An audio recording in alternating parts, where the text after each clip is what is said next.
Akhir-akhir ini gue sering sekali marah. Masalah kecil terkadang menjadi besar karena amarah gue. Bahkan kadang-kadang gue marah-marah tanpa sebab.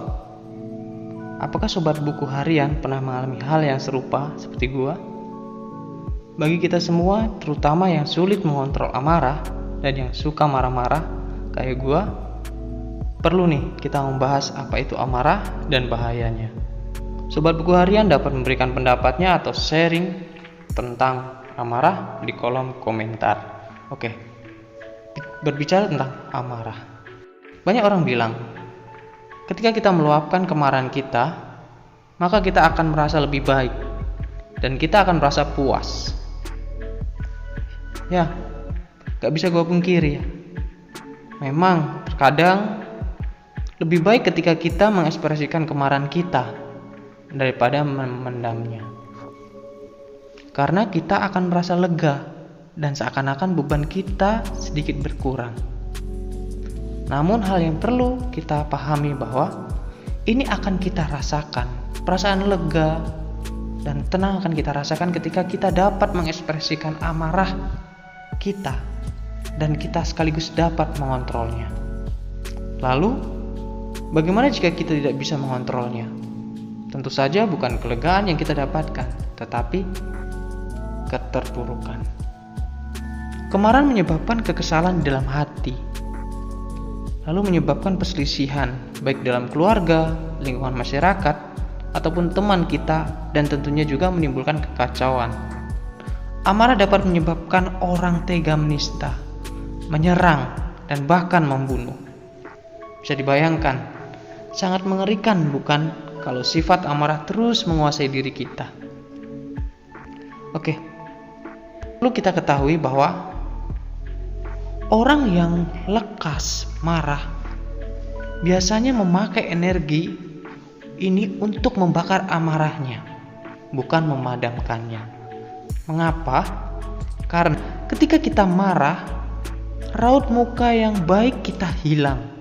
Ketika kita marah, bahkan nama baik dan reputasi kita bisa hilang. Ketika kita marah, teman-teman kita akan hilang. Bahkan segala kesempatan-kesempatan yang kita miliki juga akan hilang, lenyap bersama dengan amarah kita. Jadi, apakah gua dan sobat buku harian rela untuk kehilangan semua apa yang sudah kita bangun hanya karena memberikan diri kita untuk dikuasai oleh amarah yang tentunya akan menghancurkan dengan cepat yang kita bangun dengan susah payah? Lalu yang menjadi pertanyaan adalah, apa usaha yang dapat kita lakukan untuk menghadapi amarah kita, untuk mengontrol amarah kita? Yang pertama, kita harus memiliki keinginan dari dalam diri untuk bebas dan melawan keinginan marah kita. Mungkin sekilas ini sangatlah abstrak, namun apa yang kita yakini itulah yang kita pikirkan. Dan apa yang kita pikirkan itulah yang kita lakukan. Jika kita memiliki prinsip dan keyakinan serta semangat untuk hidup tidak dikuasai oleh amarah, maka akan banyak tindakan-tindakan sebagai langkah preventif dalam menangani sikap ataupun sifat amarah kita. Lalu yang kedua, bencilah sifat amarah itu. Karena ketika kita membenci, kita tidak mau dikuasai amarah kita.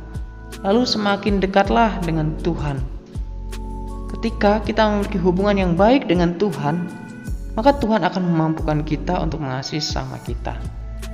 Lalu yang ketiga, belajar untuk memaafkan dan selalu berpikir positif, bahwa sesuatu yang baik tidak selalu berasal dari Tuhan. Karena apa yang baik menurut kita belum tentu baik menurut Tuhan.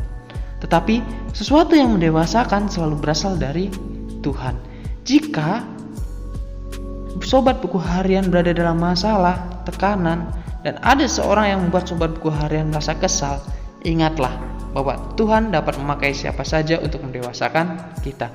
Jadi, mari jangan biarkan diri kita dikuasai oleh amarah dan selalulah berpikir positif. Lepaskan sifat amarah dalam diri.